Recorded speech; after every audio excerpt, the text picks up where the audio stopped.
नमस्कार दोस्तों, स्वागत है आपका कालचक्र में, जहां हम समय, इतिहास और पौराणिक रहस्यों की गहराइयों में उतरते हैं। आज हम आपको ले चलेंगे एक ऐसे शहर की ओर जो भगवान कृष्ण की नगरी होने के साथ साथ अपने रहस्यमय अस्तित्व के लिए भी प्रसिद्ध है, द्वारका। द्वारका, जिसे भगवान कृष्ण की राजधानी माना जाता है, का उल्लेख महाभारत और अन्य प्राचीन ग्रंथों में मिलता है। कहा जाता है कि यह नगरी समुद्र में विलीन हो गई थी। महाभारत युद्ध के बाद जब पांडवों ने हस्तिनापुर की गद्दी संभाली, तब भगवान कृष्ण ने अपनी राजधानी मथुरा से द्वारिका स्थानांतरित की। यह नगरी समुद्र के किनारे बसाई गई थी और अपनी अद्भुत वास्तुकला के लिए प्रसिद्ध थी। द्वारका नगरी की संरचना इतनी अद्वितीय थी कि इसके चारों ओर समुद्र की लहरें इसे घेरे रहती थी, जिससे यह एक द्वीप नगरी का आभास देती थी। 20वीं सदी के अंत में समुद्र के नीचे खोजबीन के दौरान वैज्ञानिकों को द्वारिका के अवशेष मिले, जो इस पौराणिक कथा की सच्चाई की ओर इशारा करते हैं। इन अवशेषों में प्राचीन दीवारें, स्तंभ और अन्य संरचनाएं शामिल हैं, जो एक विकसित सभ्यता की निशानियां हैं।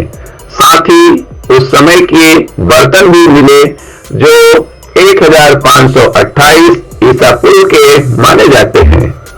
पौराणिक कथाओं के अनुसार भगवान कृष्ण ने मथुरा छोड़कर द्वारका को अपनी राजधानी बनाया था, जो उनकी लीला का महत्वपूर्ण हिस्सा है। महाभारत युद्ध के 36 वर्ष पश्चात यदुवंशियों के बीच आपसी कलह और संघर्ष बढ़ने लगा। कहा जाता है कि एक दिन कुछ यदुवंशी युवकों ने ऋषियों के साथ परिहास किया, जिसके परिणाम स्वरूप उन्हें श्राप मिला कि उनका वंश नष्ट हो जाएगा। इस श्राप के प्रभाव से यदुवंशियों के बीच आपसी संघर्ष बढ़ा और अंततः उन्होंने एक दूसरे का संहार कर दिया। इसके बाद भगवान कृष्ण ने भी अपनी लीला समाप्त की और परमधाम को प्रस्थान किया। कहा जाता है कि भगवान कृष्ण के परमधाम गमन के बाद द्वारिका नगरी समुद्र में समा गई, जो आज भी एक रहस्य बना हुआ है। आज की द्वारिका गुजरात राज्य में स्थित एक प्रमुख तीर्थ स्थल है, जहां श्रद्धालु भगवान कृष्ण के दर्शन के लिए आते हैं। तो दोस्तों, द्वारका की यह कहानी हमें इतिहास, पौराणिक कथाओं और विज्ञान के बीच के गहरे संबंधों की याद दिलाती है। अगर आपको यह वीडियो पसंद आया हो तो लाइक और सब्सक्राइब करना न भूलें। हमारी अगली वीडियो में हम जानेंगे नालंदा विश्वविद्यालय के बारे में।